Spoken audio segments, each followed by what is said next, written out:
안녕하세요. 저는 핏줄만큼 끈끈한 가족들과 행복한 노후를 보내고 있는 60대 후반 여성입니다. 제가 정말 좋아하는 명언이 하나 있는데요. 진정한 가족이란 어떤 핏줄로 연결되어 있느냐가 아니라 당신이 얼마만큼 사랑하느냐이다. 라는 말입니다. 저에겐 핏줄로 이어진 가족들만큼 소중하고 아끼는 가족이 또 있거든요. 어떤 사연인지 궁금하시죠? 여러분께 저의 또 다른 가족들을 소개해 드릴게요. 저는 한적한 농촌 마을에서 태어났습니다. 당시 아버지는 축사를 운영하시며 소를 80마리나 키우셨어요. 저와 동생들은 소들과 같이 컸다고 해도 과언이 아닐 정도랍니다. 소 울음소리를 듣지 않으면 허전할 정도였으니까요. 아버진 소들을 자식 돌보듯 정성으로 기르셨어요. 딸, 이리 와서 저 눈을 좀 보렴. 저렇게 맑고 착한 눈 본 적 있니? 난 저 소 눈을 보고 있는 게 참 좋다.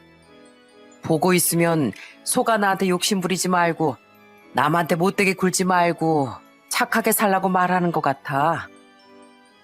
아버진 소는 참 착한 동물이라고 말씀하셨어요. 소를 보고 있으면 마음이 평온해진다면서요. 어렸을 땐 에이 그게 무슨 말이야 했지만 지금 그때 절 바라보던 소 눈을 떠올리면 그 동그랗고 순수한 눈들이 지금도 눈앞에 선하답니다. 아버지, 그래도 소는 조금만 예뻐하고 저랑 더 많이 놀아주세요. 알았죠? 오냐, 알겠다. 아주 송아지들도 질투할 만큼 우리 딸이랑 많이 놀아줘야겠네. 아버진 어떤 일이든 껄껄 웃는 따뜻한 분이셨어요. 하지만 그런 아버지를 눈물 짓게 한 비통한 일이 일어나고 말았습니다. 그 일로 인해 온 가족이 한동안 눈물 속에 힘든 시간을 보냈죠. 그건 바로 구제역이었어요. 구제역은 빠르고 강력하게 저희 축사의 소들을 덮쳤고 80마리의 소 중 75마리가 집단 폐사하고 말았습니다. 그야말로 전멸이었죠. 아버진 눈도 못 감고 죽은 소의 눈을 손수 감겨주시며 꺼이꺼이 우셨습니다. 아이고, 이게 무슨 일이냐 대체. 너희가 무슨 잘못이 있다고.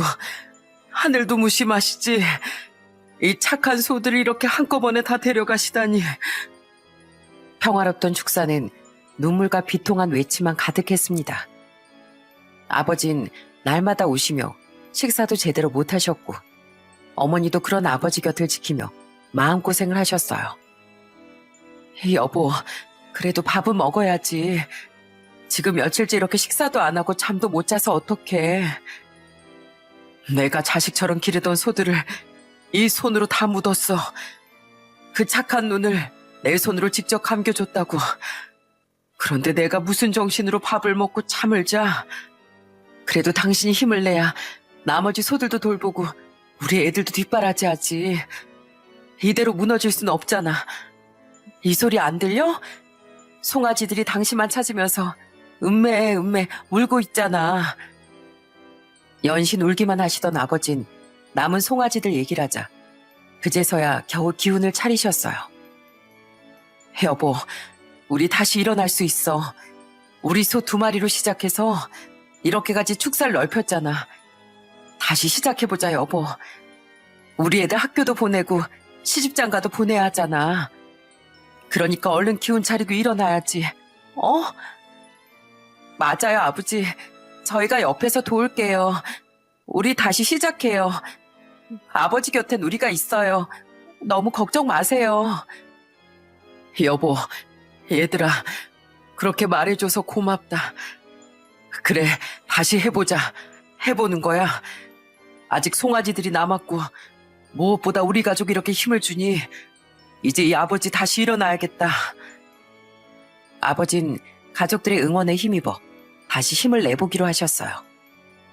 구제역으로 농가마다 보상금이 조금씩 나오긴 했지만 축사를 다시 예전의 규모로 운영하기엔 턱도 없는 금액이었어요. 부모님은 결국 다시 맨 땅에 헤딩하는 각오로 모든 걸 처음부터 다시 시작하셨죠. 보상금으로 방역 시스템을 더 강화하고 큰 돈의 빚을 내 소 몇 마리를 사들였어요. 그리고 밤낮으로 정성을 다해 소를 기르셨죠. 원상 복귀되기까지 몇 년이나 걸렸지만 그래도 부모님의 노력으로 축사에는 다시 활기를 되찾았답니다. 그 난리통 속에서 어느새 20살이 된 전 고등학교를 졸업하자마자 바로 취업 전선에 뛰어들었어요. 대학에 갈 수도 있었지만 동생들도 있었고 무엇보다 축사를 재건하는데 힘을 보태야 할 것 같았거든요. 전 곧바로 어느 안전관리 업체의 사무직으로 취직하게 되었습니다. 저는 언제나 가족들을 생각하며 열심히 회사 생활을 해나갔어요. 입사하고 4년쯤 지났을 때 회사에서 남편도 처음 만났고요. 남편은 전기 기술자로 저희 현장에 파견을 나온 직원이었어요. 유난히 눈이 동그랗고 큰 편이었는데 그런 남편을 처음 보자마자 떠오른 게 있었죠. 저 사람 눈이 꼭 소눈 같네. 크고 동그란 게. 남편이 큰 눈을 깜빡깜빡 하는데 꼭 소눈 같은 거 있죠? 평생 축사에서 자란 제 가족에게 소 같다는 건 칭찬이었거든요. 남편은 눈뿐만 아니라 성격도 온순하고 우직한 게 정말 소처럼 열심히 일하는 사람이었어요. 제 눈이 틀린 게 아니었는지 남편을 처음 부모님께 소개시키던 날 저희 어머니도 똑같은 소리를 하셨다니까요. 우리 사위는 감옥하고 차분한 게 인상이 꼭 소 같네. 이게 칭찬이니까 오해는 말고. 우리 집에서 소 같다는 건 최고의 칭찬이야. 소만큼 정직하고 성실한 동물이 없거든. 난 자네가 큰 돈 벌어서 우리 딸 호강시켜주길 바라지 않어. 다만 너희 부부가 서로 거짓 없이 서로 믿으며 우직하게 살아가길 바라네. 내 장인어른 욕심부리지 않고 성실하게 잘 살겠습니다. 믿고 지켜봐 주세요. 저희 잘 살게요, 엄마, 아버지. 그동안 잘 키워주셔서 감사해요. 이제 저희가 효도할게요. 남편과 전 그렇게 가족들의 응원 속에 한 가족이 되었습니다. 남편은 첫인상처럼 성실하고 다정한 사람이었어요. 언제나 가족들을 최우선으로 생각하고 가족을 위해 열심히 일했죠. 저도 첫 아이를 갖기 전까지 계속 맞벌이를 하며 차곡차곡 우리 가족의 행복한 미래를 준비해 갔어요. 저희 부부가 열심히 산 것이 헛되지 않았는지 제가 30대 초반이 될 무렵 아이 둘을 낳고 작지만 안락한 단독주택도 한 채 구입하게 되었습니다. 그 전까지 애들 둘을 데리고 전세방을 전전했는데 드디어 안전한 우리 집이 생긴 거였죠. 남편은 현관에 모든 가족의 이름이 적힌 문패를 만들어 달았어요. 당신 이름만 넣어도 되는데 내 이름이랑 애들 이름도 다 넣었어? 무슨 소리야. 여긴 우리 가족 모두가 노력해서 얻은 집인데 당연히 모든 사람 이름을 전부 넣어야지. 그렇지, 아들? 그때 제 큰아들이 5살쯤 됐을 무렵이었어요. 막 한글을 배우기 시작했을 때라 자기 이름을 알아보고 무척 좋아하더라고요. 아빠, 여기 내 이름 써있어요. 수십 년이 지난 지금 그때 그 집은 허물어졌지만 지금 생각해도 정말 기운이 좋은 집이었어요. 들어서자마자 좋은 일이 있을 것 같다는 예감이 들었죠. 실제로 그 집에 살면서 세상 무엇과도 바꿀 수 없는 소중한 사람들을 만나기도 했고요. 그렇게 기운 좋은 집에 이사하고 6개월이나 지났을까요? 주말이었는데 골목이 시끌시끌하더라고요. 저희 옆집에 방 2칸짜리 월세방이 있었는데 거기로 누가 이사를 온 모양이었어요. 아이와 현관으로 나가 내다보니 제 아들 또래로 보이는 남자아이가 엄마로 보이는 여자의 손을 꼭 붙잡고 있었어요. 아이가 하나 있는 젊은 부부가 이사 온 것 같았죠. 부부 나이대도 저희 부부와 비슷해 보여서 뭐 도와줄 건 없나 하고 슬그머니 나가서 인사를 건넸어요. 안녕하세요. 오늘 이사 오셨나 봐요. 저흰 요 옆집에 살아요. 안녕하세요. 네, 오늘 이사 왔어요. 저희 옆집 단독주택에 사시는구나. 앞으로 오고 가며 자주 뵙겠네요. 그러게요. 보니까 아이도 저희 큰애랑 또래 같은데 앞으로 종종 인사 나눠요. 어머, 그런가요? 너무 잘 됐네요. 저희 애 올해 5살이에요. 종덕아, 어른들 보면 인사부터 드려야지. 안녕하세요. 저 오늘 이사 왔어요. 종덕인 볼살이 통통하고 아주 씩씩한 꼬마였어요. 우리 애들은 조금 마른 편이었는데 볼살이 귀여운 또래 아이를 보니 너무 귀엽더라고요. 그 애기 엄마도 인상이 참 좋고 부침성이 좋은 사람이었어요. 옆집 가족이 이사하는 걸 보고 집에 들어와 저녁 준비를 하고 있었는데 누가 문을 두드리더라고요. 누구세요? 안녕하세요. 저 옆집에 이사 온 사람이에요. 나가보니 아까 그 애기 엄마였어요. 애기 엄만 제게 아직 김이 모락모락 나는 시루떡을 내밀더군요. 이거 이사 떡이에요. 아까 드렸어야 했는데 애기 아빠도 주말금으로 나가고 애를 혼자 데리고 이사하다 보니 정신이 없었네요. 방금 뽑아온 떡이라 맛있을 거예요. 어머, 이런 걸 다 고마워요. 잘 먹을게요. 우리 신랑이 떡을 정말 좋아하는데 잘 됐어요. 정말요? 저희 애기 아빠도 떡 귀신인데 그럼 맛있게 드세요. 고마워요. 잘 먹을게요. 전 다음날 받은 그릇에 과일을 잔뜩 담아 옆집으로 찾아갔습니다. 저희 큰애에게 친구도 소개해줄 겸 같이 손을 잡고 옆집을 방문했죠. 계세요? 저 옆집 사람이에요. 안에 계세요? 어머, 그릇을 직접 들고 오셨어요? 제가 가도 되는데. 감사해요. 근데 이게 웬 과일이에요? 이거 별거 아닌데 요즘 귤이 달길래 좀 담아왔어요. 어제 신랑이랑 시루떡을 얼마나 맛있게 먹었는지요. 글쎄 벌써 그 많은 떡을 다 먹었다니까요. 우리 큰애도 고맙다고 인사드리고 싶다고 해서 같이 왔어요. 정연아, 아주머니께 인사드려야지. 아줌마가 떡 준 아줌마예요? 감사합니다. 진짜 맛있었어요. 네가 정연이구나. 반가워. 떡 맛있게 먹어줘서 아줌마도 고마워. 아유, 이렇게 오셨는데 커피라도 한잔하고 가시겠어요? 집안이 좀 정신없긴 하지만요. 현관문에서 말소리 들었는지 어제 봤던 옆집 꼬마 종덕이도 엄마 뒤에 서서 빼꼼히 보고 서 있더라고요. 아이고, 애까지 데리고 실례가 아닌지 모르겠어요. 아유, 아니에요. 우리 종덕이 새로 이사 온 동네라 친구가 없어서 낯설하고 있었는데 정말 잘 됐어요. 어서 들어오세요. 낯가림이 없는 저희 큰애는 벌써 안으로 들어가 종덕이와 놀기 시작했네요. 누굴 닮아서 저렇게 낯가림이 없는지 모르겠어요. 다행히 애들 둘이 안 싸우고 잘 놀아서 저는 옆집 애기 엄마와 커피 한 잔을 하게 되었어요. 그러면서 서로에 대해 많은 걸 알게 되었죠. 전 올해 30이에요. 애기 아빠가 운송업을 하는데 이번에 관할구역이 바뀌면서 이사를 오게 됐어요. 그렇구나. 전 32이에요. 옆집 사는데 애들 나이도 똑같고 부부들 나이도 비슷한 게 정말 신기하네요. 어머, 그럼 저보단 언니시구나. 말씀 편하게 하셔도 돼요.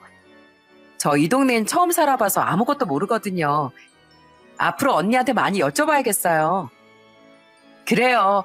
분리수거 방법이나 이런 거 모르면 얼마든지 물어봐요. 그래도 내가 이 동네에서 6개월 더 살았다고 도움이 됐으면 좋겠네요. 아유, 말씀 편하게 하시라니까요, 언니. 그 뒤로도 전 종종 옆집에 찾아가 수다를 떨었어요. 자영이가 우리 집에 놀러 오기도 하고요. 그때 우리 둘째가 3살이어서 아직 손이 많이 갔는데 큰애가 종덕이랑 논다고 엄마를 덜 찾게 되어서 비교적 육아가 수월해졌죠. 저희는 어느새 자매지간처럼 아주 가까운 사이가 되었답니다. 서로 육아 고민도 나누고 시장도 같이 보러 다녔죠. 서로 애들 보는 거 도와주기도 하고요. 어느새 서로 편하게 반말도 하고 제 집 드나들듯 서로 집을 왕래하며 지냈어요. 언니, 정말 미안한데 오늘 반나절만 우리 종덕이 좀 부탁해도 될까? 내가 급하게 친정 부모님 모시고 병원에 가야 하는데 애까지 데려갈 상황이 아니라서. 미안하긴. 정연이랑 놀고 있으라고 할게. 걱정 말고 병원 잘 다녀와. 정말 고마워, 언니. 내가 올 때 언니랑 형부 좋아하는 방앗간 떡 사올게. 저와 자영이 사이가 각별해지니 자연스레 남편들도 형님 동생 하면서 가깝게 지내게 되었죠. 언제 한 번은 같이 바닷가에 민박집을 잡고 여름 휴가를 다녀오기도 했어요. 애들은 물가에서 놀게 하고 어른들끼리 평상에 앉아 맥주 한 잔을 하는데 정말 좋더라고요. 이사 온 첫날 언니를 처음 보는데 예감이 너무 좋더라고. 아, 이 사람 뭔가 처음 만났는데도 앞으로 엄청 가까워질 것 같은데? 뭐 이런 생각이 들었다니까. 진짜? 에이, 거짓말. 그 정도면 거의 첫눈에 반한 수준 아닌가? 어째 이거 질투나는데? 진짜야. 진짜요, 형부. 그래서 내가 그날 저녁에 급하게 떡까지 돌렸잖아. 나 그 떡 따끈따끈해서 정말 맛있었는데. 하긴 정말 이런 인연이 어딨어. 요즘엔 옆집에 누가 사는지도 모른다던데. 이렇게 휴가도 같이 오고 애들도 같이 키우고. 이런 게 가족이지. 별다른 게 가족이겠어? 앞으로도 잘 부탁해, 처제. 어머, 처제요? 네, 형부. 저도 잘 부탁드려요. 가만히 있어봐. 둘이 자매지간이 되면 형님하고 전 동서지간이 되나요? 아, 그게 그렇게 되나? 아이, 그래. 오늘부로 동서지간 하자고. 자영이 남편인 강준 씨도 성격이 무척 활달하고 쾌활한 사람이었어요. 부부끼리 닮는다더니 어쩜 부부가 둘 다 그렇게나 성격이 좋은지 모르겠네요. 종덕이 아빤 마트에 식자재 운송업을 하는 사람이었어요. 가끔 볼 때마다 살갑게 인사도 해주고 무엇보다 남편과 친하게 잘 지냈죠. 저희 집 애들도 참 예뻐하고요. 저희 큰애가 그 집에 놀러 가는 날이면 맛있는 것도 종종 사주더라고요. 오, 정연이 놀러 왔구나? 그러면 이 아저씨가 가만히 있을 수 없지. 정연이 너 짜장면 좋아하니? 종덕인 짜장면이면 자다가도 벌떡 일어나는데. 짜장면 좋아해요. 엄청 좋아해요. 정말 좋아해요. 정연이가 짜장면을 정말로 좋아하는구나. 알겠어. 아저씨가 짜장면이랑 탕수육 시켜줄게. 맛있게 먹고 실컷 놀다가. 우와, 아저씨 최고. 모처럼 쉬는 날 저희 애까지 놀러가서 제대로 쉬지도 못했을 텐데 짜장면도 시켜주고 애들과 엄청 재밌게 놀아주었나 봐요. 입가에 짜장면을 시커멓게 묻히고 온 큰애가 종덕이네가 제일 재밌다며 연신 엄지척을 하더라니까요. 자영이네 부부가 그렇게나 인정을 베풀어주니 저도 종덕이를 볼 때마다 용돈도 주고 참 살갑게 대했습니다. 이후로도 저희 부부와 자영이네 부부는 더더욱 가깝게 지내며 집안의 대소사를 함께 했어요. 언니, 이번에 김장 어떻게 할 거야? 글쎄, 애들도 학교 들어가서 그거 챙기느라 정신도 없고 그냥 올해는 사 먹을까 싶은데. 에이, 사 먹는 김치가 무슨 맛이 나. 언니네 바쁘면 내가 우리 집 거 하는 김에 좀 더 해서 줄게. 아유, 아니야. 그게 손이 얼마나 많이 가는 일인데 너 힘들어서 안 돼. 언니, 우리가 김치도 못 담가줄 사이야? 하는 김에 몇 포기 더 하면 돼. 괜찮아. 자영인 기어이 김치 몇 통을 담가다 제 품에 안겨주었죠. 고마워, 자영아. 작은 애가 갑자기 아픈 바람에 가서 도와주지도 못하고 이렇게 김치만 내려면 얻어먹게 됐네. 아, 그러지 말고 있어봐. 내가 수육 금방 삶아다가 갖다 줄게. 그거에 김치랑 먹자. 수육? 언니 수육 진짜 맛있는데 그거 좋지. 오늘은 수육에 막걸리 한잔 해야겠네. 형부도 퇴근하시면 같이 먹자. 종덕이 아빠도 지금 집에 있어.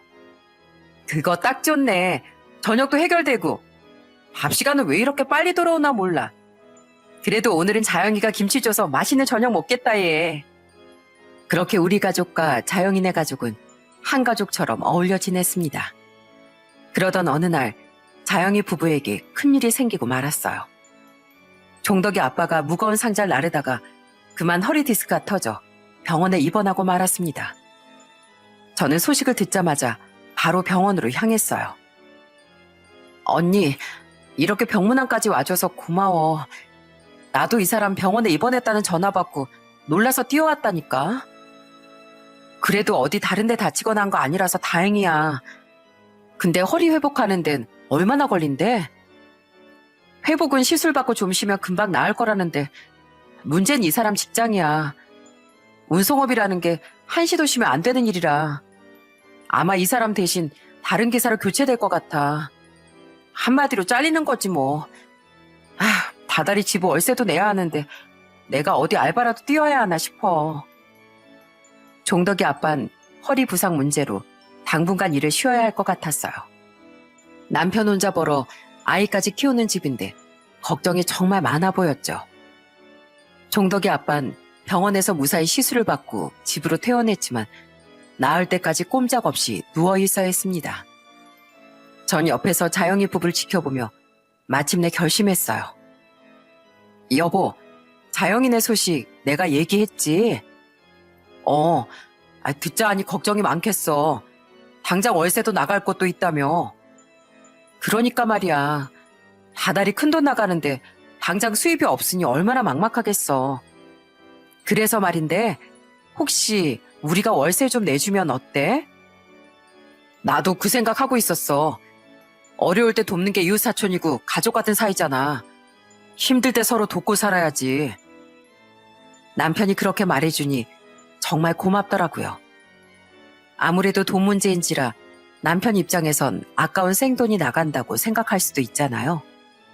하지만 남편이 먼저 가족끼리 도와야 한다고 말해주니까 제 마음도 한결 가벼워지고 기쁜 마음으로 자영이네를 도울 수 있었어요. 저는 3개월치 월세를 뽑아다 곧장 자영이네로 향했습니다. 자, 이거 받아. 일단 이 돈으로 월세부터 해결해. 언니, 이게 무슨 돈이야? 이렇게 큰 돈을 왜? 왜긴, 가족 같은 이웃끼리 서로 돕고 살아야지. 이거 그냥 주는 돈 아니다. 나중에 종덕이 아빠 허리 다 낫고 여유 생기면 천천히 갚어. 언니, 정말 고마워. 사실 나 월세 때문에 진짜 고민이 많았거든. 앞으로 어떻게 해야 하나 싶기도 하고 내가 이 은혜 절대로 잊지 않고 갚을게. 무슨 은혜식이나. 넌 종덕이 아빠 회복하는 데만 힘써. 보약도 한 제 맞춰놨는데 내일쯤 올 거야. 그게 허리에 그렇게 좋은 약이래. 오면 시간 맞춰서 잘 먹여. 자영인 저와 남편에게 정말 고마워했어요. 그 고마움의 인사가 어느 정도였냐면 자영이가 종덕이랑 저희 집에 놀러와 시간을 보내던 때가 있었거든요. 그때 제가 잠깐 집안 마트에 갈 일이 생겨서 집안에 자영이와 아이들만 남기고 외출을 했어요. 그렇게 1시간 정도 외출하고 들어오니 집 거실 바닥이 광이 날 정도로 깨끗한 거예요. 우렁각시가 다녀갔나 싶어 주방으로 가보니 자영이가 설거지는 물론 주방 정리까지 다 하고 있더라고요. 자영아, 너 지금 뭐 하는 거야? 언니 왔어? 나 청소하고 있지. 청소를 네가 왜 해? 거실 바닥도 네가 닦은 거야? 하도 바닥에 광이 나길래 우렁각시라도 다녀간 줄 알았어. 야, 걸레 당장 이리 내. 언니, 이렇게라도 해야 내가 언니 은혜를 갚지. 이거 별것도 아니야. 난 오늘 너 저녁 맛있는 거 먹이려고 불렀지. 청소하라고 부른 거 아니야. 빨리 그거 내려놓고 자리에 앉아. 너 좋아하는 거 실컷 장 봐왔단 말이야. 내가 언니랑 형부한테 고마운 게 너무 많아서 이렇게 청소라도 해주고 싶어서 그래. 자꾸 받기만 하니까 나도 뭐라도 해주고 싶어. 네가 왜 받기만 해. 우리 정연이가 맨날 종덕이랑 논다고 너희 집을 수시로 들락거리는데 그게 어디 보통 귀찮을 일이야? 그것만으로도 충분해. 그러니까 얼른 걸레 내려놔. 언니, 늘 고맙고 미안해. 언니랑 형부가 베풀어준 은혜 내가 정말 평생 잊지 않고 갚아나갈게. 다행히 종덕이 아빠 몇 개월 뒤 무사히 건강을 회복했고 다시 직장에도 나가게 되었어요. 천만 다행이다 싶었죠. 그렇게 자영이네 부부는 다시 안정을 되찾았고 큰 문제 없이 3년이 흘렀습니다. 그런데 언제부터 종덕이가 자꾸 머리가 아프다고 그러더군요. 정현이랑 운동장에서 축구를 하며 놀다가도 머리가 아프다며 주저앉기도 했어요. 자영이와 전 종덕이가 아플 때마다 두통약도 먹이고 동네 소아과에도 데려갔지만 병명을 찾지 못했어요. 자영아, 그러지 말고 큰 병원에 데려가 보면 어때? 자꾸 머리가 아프다고 하는 횟수도 늘고 최근엔 호흡 곤란도 왔다며. 안 그래도 대학병원에 예약을 걸고 왔는데 솔직히 나 무서워 언니. 혹시 큰 병이면 어떡하지? 자영아, 마음 강하게 먹어. 별일 아닐 거야. 그러니까 너무 걱정하지 말고, 어? 그로부터 며칠 뒤 저는 남편에게 아이들을 맡기고 자영이와 종덕이 손을 잡고 함께 큰 병원으로 향했습니다. 몇 가지 검사가 이어졌고 제대로 된 결과가 나오려면 또 며칠이 더 걸린다고 했어요. 종덕인 계속 이어지는 검사에 지쳤는지 엄마 품에 기대어 잠이 들었습니다. 전 그새 얼굴이 수척해진 자영이의 손을 꼭 붙잡았어요. 하지만 그로부터 며칠 뒤 저는 충격적인 소식을 전해 듣게 되었습니다. 종덕이가, 아직 어린 종덕이가 급성 백혈병 판정을 받은 것이었어요. 소아 백혈병은 발병 원인을 예측하기 어렵고 병이 어떻게 진전될지 모르는 무서운 병이었어요. 자영인 울먹이는 목소리로 제가 전화로 소식을 알렸고 저는 통화를 끝낸 즉시 병원으로 향했습니다. 언니, 어떡해? 우리 애 백혈병이래. 백혈병. 만약에 우리 종덕이 잘못되면 나 어떡해? 나 우리 애 없으면 못 살아. 차라리 내가 대신 아팠으면 좋겠어. 우리 애 어떡하냐고. 제가 당시 할 수 있는 일은 자영이를 안고 토닥이는 일뿐이었어요. 병실에 올라가 보니 종덕이가 울다 지쳐 잠들어 있더라고요. 저 조그마한 몸으로 수차례 주사도 맞고 성인도 고통스러운 검사까지 받았으니 아직 눈물 범벅인 작은 얼굴을 보니까 저도 눈물이 다 나더군요. 마음이 찢어지게 아팠습니다. 세상에 무슨 이런 일이 다 있니? 저 작은 애한테 어떻게 이런 몹쓸 병이 찾아올 수가 있어. 검사는 다 받은 거야? 치료 방법은 있대? 어떻게 우리 종덕이 살 수 있대? 할 수 있는 검사는 다 해봤어, 언니. 의사 선생님이 그러시는데 당장 이식 수술을 해야 한대. 그래야 산대. 수술하고도 계속 통원 치료도 해야 되고. 그럼 해야지. 필요하다면 약도 먹이고 수술도 하고 할 수 있는 건 다 해봐야지. 내가 말했지? 엄만 절대 흔들리면 안 돼. 내가 도울 수 있는 게 있다면 뭐든 도울게. 언니, 근데 수술비가 정말 상당해. 당연히 백방으로 뛰어서 돈을 마련해보겠지만 솔직히 그 비싼 수술비랑 약값을 감당할 수 있을지 모르겠어. 왜 이런 일이 하필 우리 애한테 닥친 걸까? 내가 뭘 잘못한 걸까? 내가 혹시 아이에게 안 좋은 거 먹이고 안 좋은 환경에서 키운 걸까, 언니?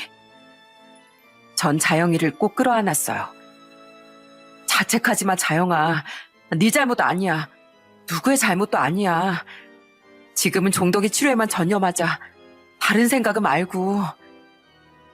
그날 저녁 전 남편과 긴 상의 끝에 적금을 하나 깨고 종덕이의 수술비를 마련했습니다. 저희도 아주 넉넉한 형편은 아니었지만 우선 아이부터 살려야 된다 싶었어요.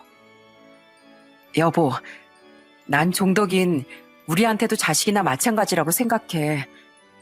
돈이야 있다가도 없고 없다가도 있는 거지만 우리 애들 목숨보다 소중한 거니까.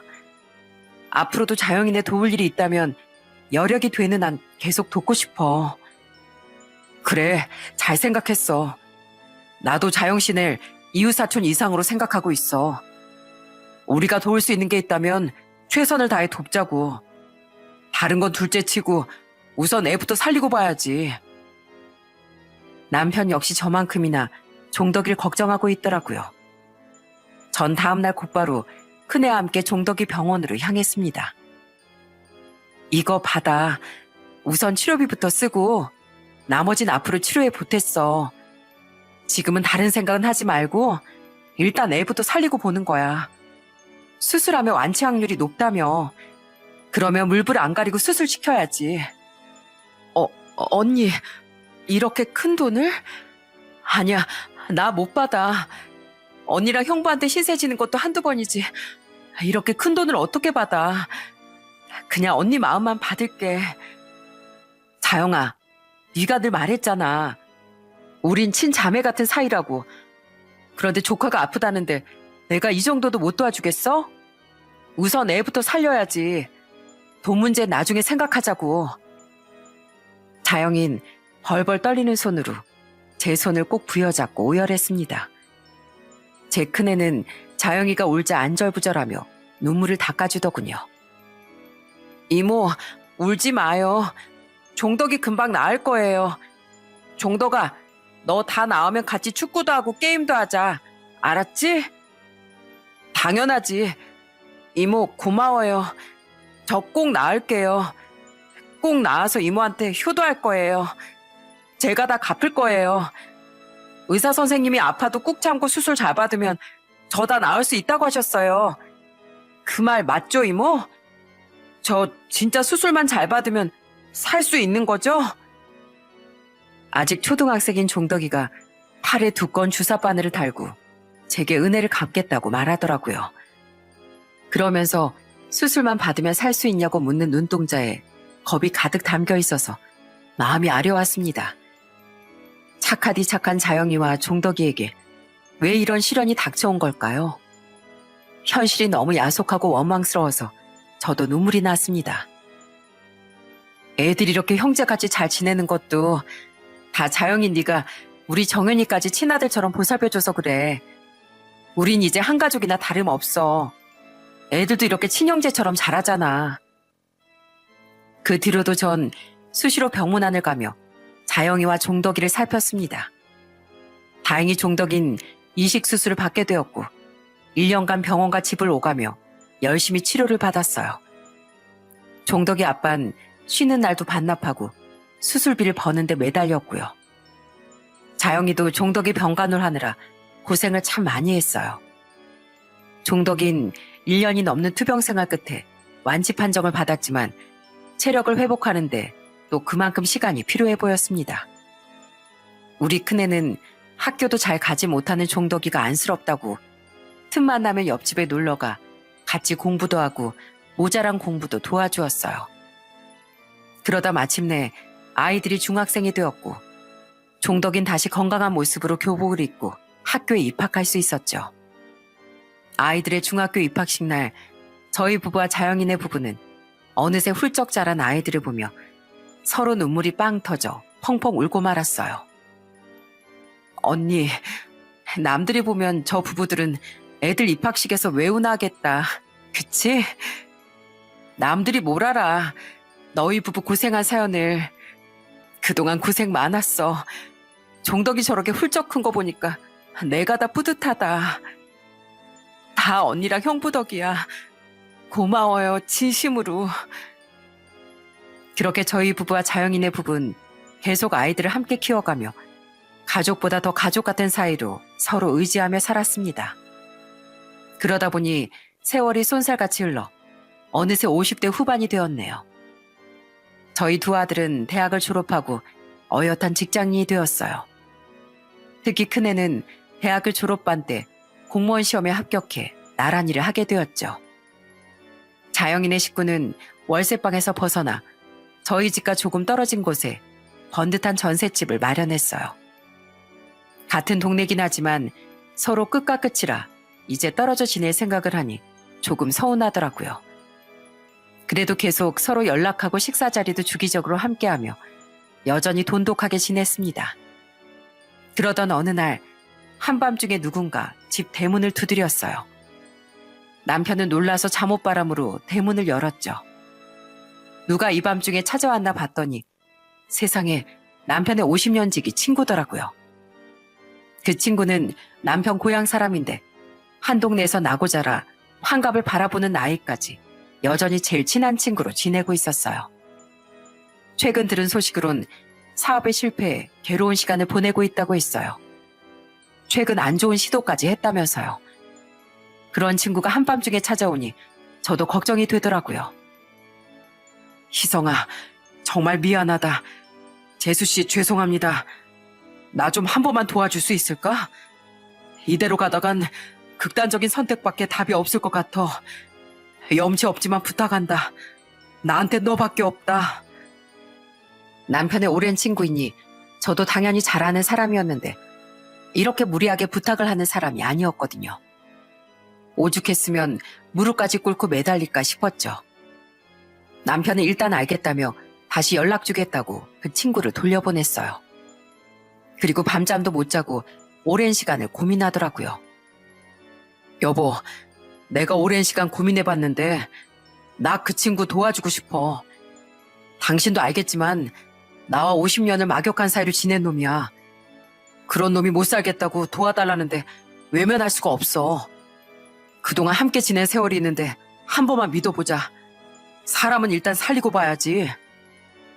남편은 집을 담보로 잡아 대출을 받자고 했어요. 정말 이렇게까지 해야 하는지 남편에게 재차 물었지만 남편은 친구에 대한 믿음을 저버리지 않았어요. 난 그 친구 믿어. 누구보다 믿고 있어. 그놈은 날 배신할 사람이 아니야. 전 그 친구보다 남편을 믿고 집 담보대출을 허락했습니다. 하지만 역시 사람은 믿되 돈은 믿어서는 안 되는 거였을까요? 그 친구는 결국 부도를 맞았고 저흰 수억 원의 손해를 입게 되었어요. 대출까지 받아서 돈을 빌려줬는데 앞이 다 깜깜하더라고요. 남편도 실망감이 대단히 커 보였습니다. 저희는 날이 밝는 대로 무슨 조치든 취해야겠다 싶었어요. 그러던 중 다시 그 친구가 펑펑 울며 저희를 찾아왔어요. 희성아, 나 지금 빚쟁이들한테 쫓기고 있다. 그래서 이렇게 급하게 왔어.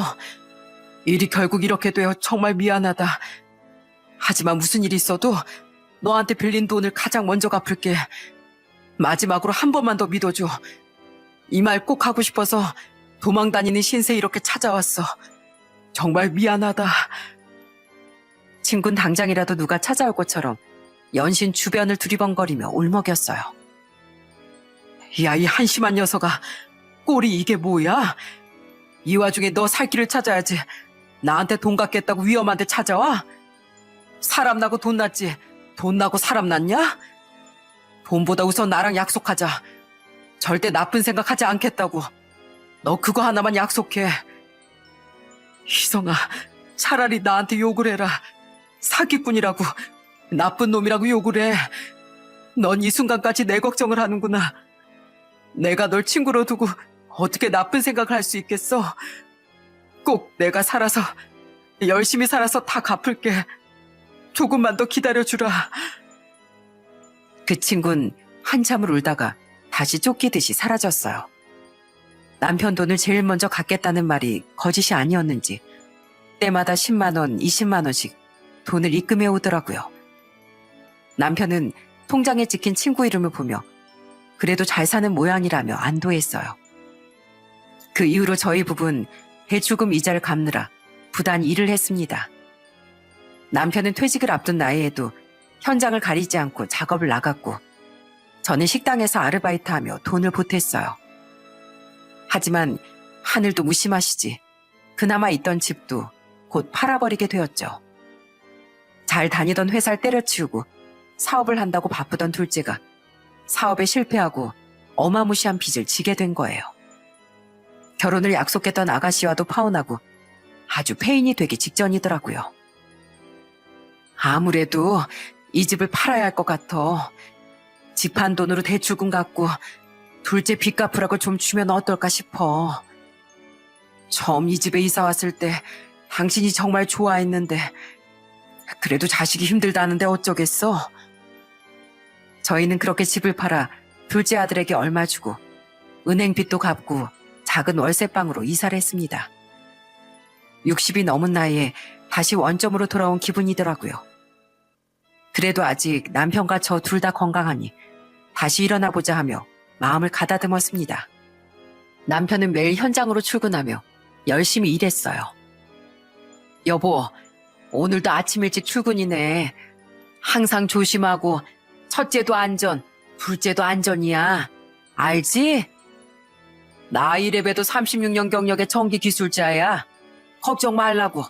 조심히 잘 갔다 올게. 오늘 애들도 집에 온다는데 저녁에 당신 퇴근하면 닭백숙 끓여 먹자. 내가 맛있게 끓여둘게. 그거 좋지. 막걸리도 한 잔, 콜. 그래, 콜이다, 콜. 어디서 애들 말을 배워와선. 그렇게 남편은 저의 배웅을 받으며 여느 때처럼 기분 좋게 출근을 했습니다. 저는 한가롭게 집안 청소를 하며 이따 시장에서 뭘 사와야 하는지 고민하고 있었죠. 그러던 그때 갑자기 전화 한 통이 울렸어요. 평소와 같은 벨소리였는데 그날따라 가슴이 철렁할 만큼 큰 소리로 들려 저는 깜짝 놀라고 말았습니다. 전화를 받기도 전에 뭔가 불길한 예감이 드는 건 뭐였을까요? 아유, 깜짝이야. 예, 여보세요? 네, 제가 와이프 되는 사람인데 무슨 일로? 예? 뭐라고요? 그 전화는 뜻밖의 병원에서 걸려온 전화였어요. 저는 전화를 받고 큰 충격과 절망에 빠져 그만 자리에 주저앉고 말았습니다. 기분 좋은 웃음으로 출근을 했던 남편은 그날 집으로 돌아올 수 없었어요. 그날 남편은 현장에서 감전사고를 당해 충격적인 상태로 우리 가족을 맡게 되었습니다.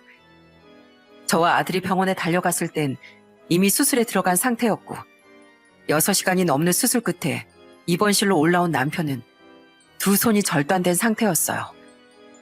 남편은 그렇게 사고로 두 손을 잃었습니다. 저는 양끝이 몽톡해진 채로 붕대가 감겨있는 남편의 손을 차마 만지지도 못하고 그저 입만 틀어막고 울고만 있었죠. 당신 그 따뜻했던 손은 어디 가고 이게 다 무슨 일이야, 여보. 저도 정신을 차리기 어려울 만큼 괴로웠지만 의식을 회복하고 남편이 받을 충격을 생각하면 이 사고를 어떻게 설명해줘야 할지 막막했어요. 역시 제 예상대로 의식을 차린 남편은 괴로워하며 울부짖었어요. 한순간에 양손을 다 잃은 충격을 어떻게 다 헤아릴 수 있을까요? 내 손 어디 갔어? 이 흉측스러운 팔이 정말 내 손이란 말이야? 난 이제 사람도 아니야. 난 괴물이야. 괴물이라고. 저는 날뛰는 남편을 온 힘을 다해 끌어안았습니다. 여보, 제발. 당신 이렇게 살아있는 것만으로도 다행이래. 진정해, 여보. 하지만 남편의 자책과 우울은 쉽게 나아지지 않았어요. 퇴근을 하고 집에 와서도 손이 없어 아무것도 하지 못하니 늘 자리에 누워 울거나 잠들기 일쑤였죠. 그렇게 성실하고 자립심이 강하던 남편이 이제 혼자 밥도 못 먹고 옷도 입을 수 없는 아이가 된 거예요. 저와 아이들은 교대로 남편 밥을 먹이고 옷을 갈아입히고 씻겼어요. 그러면서 아무도 불평 한마디 하지 않았어요. 여보, 당신이 지금까지 우리 가족을 위해 희생하고 살았지? 이젠 내가 당신에게 희생할 차례인가 봐. 그러니까 미안해하거나 자책하지 마. 당신을 위해 하는 일은 하나도 힘들지 않어. 미안해.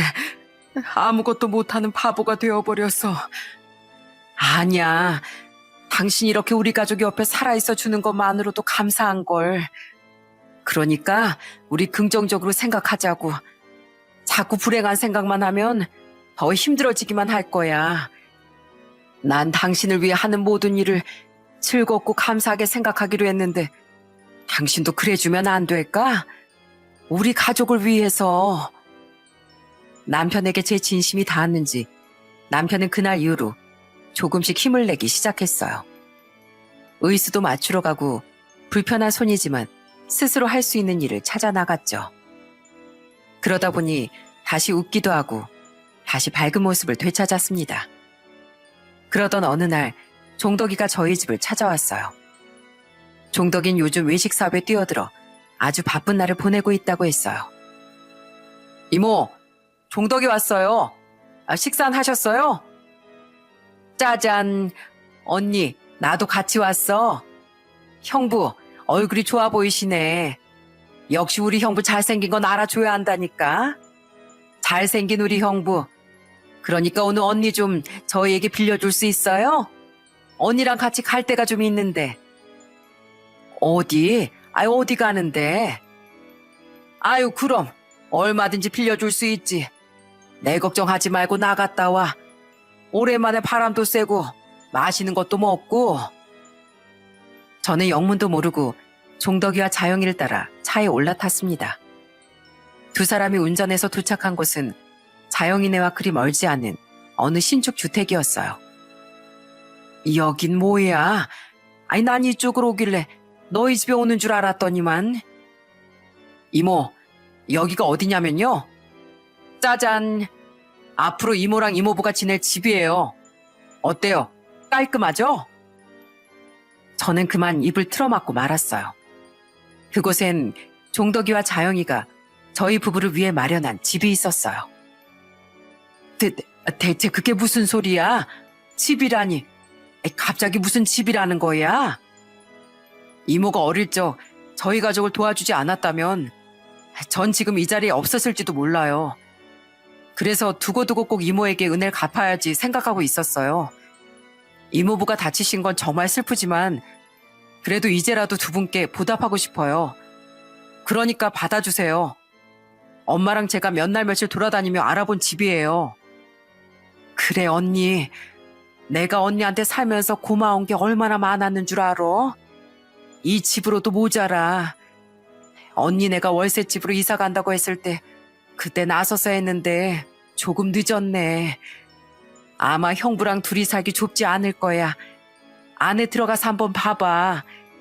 이미 계약금도 다 치렀고 잔금일에 언니 이름으로 잔금 넣을 거야. 내가 이렇게 가분한 걸 어떻게 봤니? 너희 마음만으로도 난 이미 천만금을 받은 것 같은데. 언니, 누가 천만금 받으래? 집 받으라고, 집. 자영이 가족의 깜짝 선물 소식은 곧 저희 남편과 아들들에게도 전해졌어요. 우리 큰애 정연인 종덕이에게 화를 내며 찾아갔다고 하더라고요. 야, 어떻게 이런 일을 나한테 한마디 말도 안 하고 저질러? 내가 큰아들인데.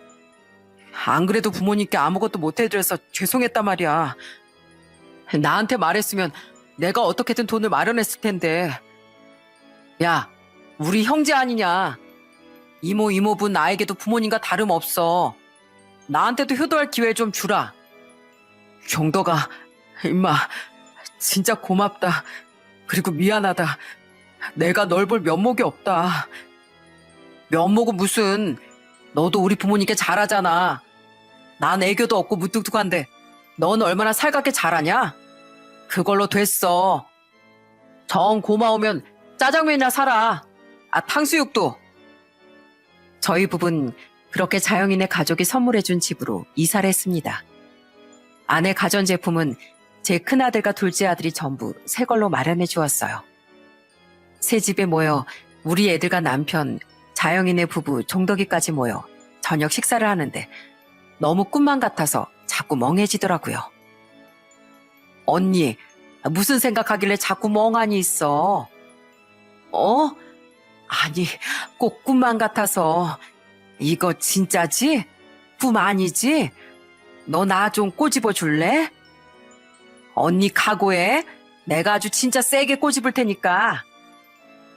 자영이가 장난으로 허벅지를 꼬집었는데 따끔하니 아픈 게 정말 꿈은 아니더라고요. 저흰 틈만 나면 모여서 같이 저녁을 먹고 시간을 함께 보냈습니다. 집에 웃음이 끊이질 않았어요. 언니, 우리 혹시 오랜만에 바다로 여행이나 갈까? 애들 초등학교 때 가고 못 가봤잖아. 20년 만에 함께 바다 여행도 가고요. 남편은 파도를 보며 가슴이 뻥 뚫린다며 좋아했어요. 그동안 남편 속이 얼마나 답답했을런지요. 여보, 오랜만에 바다 와보는데 소리나 크게 한번 질러봐. 누가 듣는 사람도 없는데. 남편은 쑥스럽다며 망설였고 저희는 서로 눈빛 교환을 하며 자리를 비켜줬어요. 잠시 후 멀리서 남편의 눈물 섞인 외침이 들렸죠. 나는 행복하다. 난 절대 실패하지 않았다. 나는 축복받은 사람이다. 그 외침을 들으며 우리 가족 모두 몰래 눈물을 훔쳤습니다. 그 외침으로 남편의 답답한 속이 조금은 후련해졌길 바라고 있어요. 가족들의 사랑 속에 남편의 마음도 곧 치유될 거라고 믿고 있습니다. 이게 다 서로를 제일 먼저 위하고 서로를 위해 무엇이든 할 각오가 되어 있는 우리 가족들 때문이겠죠? 이런 가족을 만난 걸 평생토록 감사하며 살겠습니다. 여러분도 삶 속에서 소중한 사람들과 사랑을 표현하는 데 주저하지 말고 소중한 추억을 많이 만들어 가시길 바라겠습니다. 사연 들어주셔서 정말 감사합니다.